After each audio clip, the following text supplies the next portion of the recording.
So finally, after weeks and really a month worth of speculation, we finally get the Kevin Durant trade on the morning of Game 7 for the NBA Finals. So crazy day for the NBA, just in general. I've really never seen a trade like this go down during NBA Finals. So the fact that that even happened alone is just something crazy. So Kevin Durant is now a Houston Rocket. As of about 3 hours ago, I was out, so I couldn't just stop and record it right away. But I've had a couple hours to think about it, which honestly, usually when I do this stuff, I kind of want to have like a raw reaction. But I kind of have like a better feeling of how I feel about this trade for both teams. I guess you start with the Rockets. That's the fun one. The Rockets are going to be really good next year, obviously. The Rockets were the 2 seed in the Western Conference last year. And even though they were the 2 seed, they were such a young team that in such a loaded Western Conference, it kind of felt like although they were kind of viewed as potential contenders, they were definitely on the back end of that. I think a lot of people view teams like the Thunder, the Wolves, even the Lakers as more championship ready teams than the Rockets, but they were ahead of schedule. And when by doing this trade, you're obviously adding an all-time scorer in the league, and definitely were missing that on the Rockets last year in the playoffs. I mean, you took the Warriors to 7 games, right? Alperen Sengun's a great player, was an all-star last year. He was guarded by Draymond Green, so obviously Draymond gave him a hard time. He still played pretty well. But other than that, your second option on the team really was Jalen Green, who is now in the trade and now going to Phoenix as a Sun. But Jalen Green, he had one game where he basically won the game. He went for like 36 points. Every other game, if you go back in that series, he was not a good performer. He even got benched in the clutch in the fourth quarter. You're trading away that guy. You're trading away Jalen Green, Dylan Brooks, a 2025 first round pick, so number 10, which will be used in about 4 days, and then 5 future second round picks, which is also a little bit weird because a lot of those picks that Houston is trading in this aren't even theirs. They're technically going to go to OKC or another team. So that's another weird thing in this trade. But I mean, on this, looking at it from the Rockets' point of view, like you're losing defense in Dylan Brooks for sure, but you're gaining an all-time scorer, Kevin Durant, and you're losing Jalen Green at the two. I don't think that's a crazy. Really, that's a perfect give up, and obviously, like the number 10 pick, like that's could be a good player. You have so many young players on this team, and we'll get in more into the Phoenix side of it in a second. But as far as the Rockets go, I mean, here in Denver, I'd always hear talks about what if Denver could pair Kevin Durant with Nikola Jokic. That's not what this is, but Alperen Sengun is about as close to Nikola Jokic as you can get in the NBA. They're going to be really good on offense. You were a top defensive team last year with Dylan Brooks in the mix. You might be a little worse defensively now without Dylan Brooks, but now you're going to be probably a top 10 offense in the league. And you really didn't have a closer last year in the playoffs. You were relying on a lot of Fred Van Vliet pull up jumpers, which, 5 years ago in Toronto, that's fine. In 2025, going into 2026, that's not going to get it done in the playoffs. But if you're adding Kevin Durant, an all time model of consistency and scoring, a guy who's done 50, 40, 90 multiple times, that's, you don't really get much better in terms of closers, even when he's 37 years old.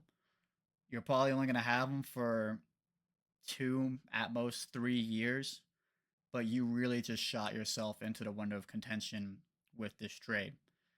Whereas before you would be in the mix with, 5 to 6 other teams, I would say you're probably towards the top of that mix now with teams like the Thunder.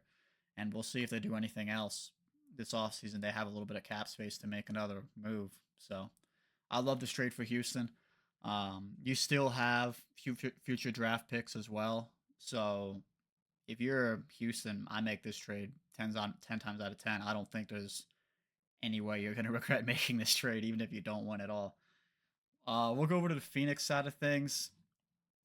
That was the most, when I was riding around, like getting ready to record this video, I was thinking a lot about this side of trade for the Phoenix Suns and how it would work. And I think we always knew that Jalen Green would have to be in this trade package if it were to get done, right? Because to make the salaries match, there was going to be something like Jalen Green, Dylan Brooks, and then draft capital, which is basically what it was, which doesn't sound great on paper. But What I don't like about it for Phoenix is you also didn't get any of these young guys from Houston back. The Rockets have a lot of young talent. You have Amen Thompson and like Reed Shepard. You're probably not going to give up either one of those guys, but you still have Jabari Smith over there. You have Tari Eason, and you have Cam Whitmore. Cam Whitmore doesn't even really want to be in Houston, and you couldn't even get Cam Whitmore from Phoenix. So I don't really see the plan for the Phoenix Suns. Dylan Brooks is a solid starter. Like that'll be just fine at the three next to Devin Booker. You're gonna get a first round pick. You're definitely not using that on a guard. Maybe you trade up, try and get a better forward. You have two first rounders now, so you could do that. You're probably gonna try and take like a bigger player if you can there, and you get 5 second round picks, which at the NBA at this point, it feels like second round picks is getting tossed in trades. Like I don't think they really hold a lot of value, especially because a lot of times second round picks, I'd say you have like a 30% chance of that guy like even being on your roster for multiple years and being a contributor, let alone like a real impact player down the line. There's not that many of those that are taken in the second round. And, Jalen Green is kind of the headline of this trade, but Jalen Green is just now starting an extension where he'll be making about $35 million a year.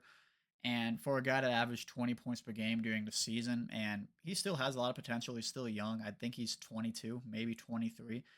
So he's got a lot of potential. But if you're Phoenix, are you even going to keep this guy? Like, how does that work? You basically have three shooting guards that want to play off the ball, and their main focus is scoring now. You have Jalen Green, you have Devin Booker, and you have Bradley Beal. You're not trading Devin Booker, at least right now, obviously.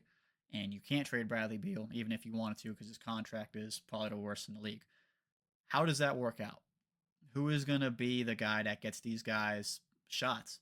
Your starting point guard last year was Tyus Jones. You had him on a vet minimum. That was a very good deal. Tyus Jones is a free agent. And the real big thing about this for Phoenix is you're still a second apron team going into this year after this trade because you didn't really shed salary at all. I mean, it was difficult too, but these guys make the same as Kevin Durant, and you only have one option that you can decline. And even if you decline that option, you're not going below the second apron. So unless you move Jalen Green and you're able to take back a contract for less than like 5 to 6 million less, or in like the 28, 27 mil a year range, and maybe you get a pick back, I struggle to see how this goes well for the Phoenix Suns, both in the short term and the long term. Owner Matt Ishbia, when he made this trade, it sounded like Matt Ishbia still wanted this team to be in win now mode. It really just doesn't make sense to do this. And honestly, the worst part about this for the Phoenix Suns is yes, you got your pick back this year, but you have two big concerns going into the future, right? The first one is the second apron. If you are in the second apron this season, that's 1 out of 4 going years, right? If you're in it one more year after that, your 2032 pick automatically gets moved to the 30th pick. And you'll be picking at the back end of that year, which is when Devin Booker will be getting older by then. So who knows what his team is going to look like then. Houston, you're also trading Kevin Durant to the Houston Rockets, which is the team that owns your future draft pick. They still own your first rounder in 2027. And at this point, I struggle to see how Phoenix is going to be even a playoff team. Like that's probably going to be a lottery pick for Houston. So, I mean, for Houston, this is an A-plus trade. And for the Suns, I feel like this is a two-parter, similar to what last year's was with, or no, 2 years ago now, with the Damian Lillard trade where Drew Holiday got moved to Portland, and then they moved him to Boston for what I believe was a first rounder. So, really, we need to see where Jalen Green goes. If he goes, if they keep Jalen Green, I don't like this trade at all for Houston.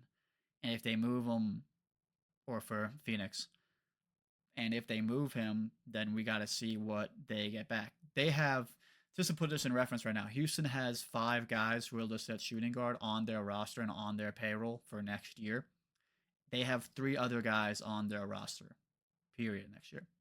And they are already a second apron team. So do with that what you will. I'm very curious to see what Phoenix does. in the wake of this trade, who they draft at 10, whether or not Jalen Green stays around. And for Houston, I'm excited. I'm excited to see what this team looks like next year. Amin Thompson's going to get even better. Katie and Alperen Şengün pick and roll. That should be fun. When they face zone, you just have Şengün sit in the middle, kick out to Katie for an open three. It's kind of difficult to double these guys now. It's going to be fun basketball to watch in Houston. And I'm happy for Katie that he gets to go back and play basketball in a state where he played his college careers before going pro. So that's my thoughts on it.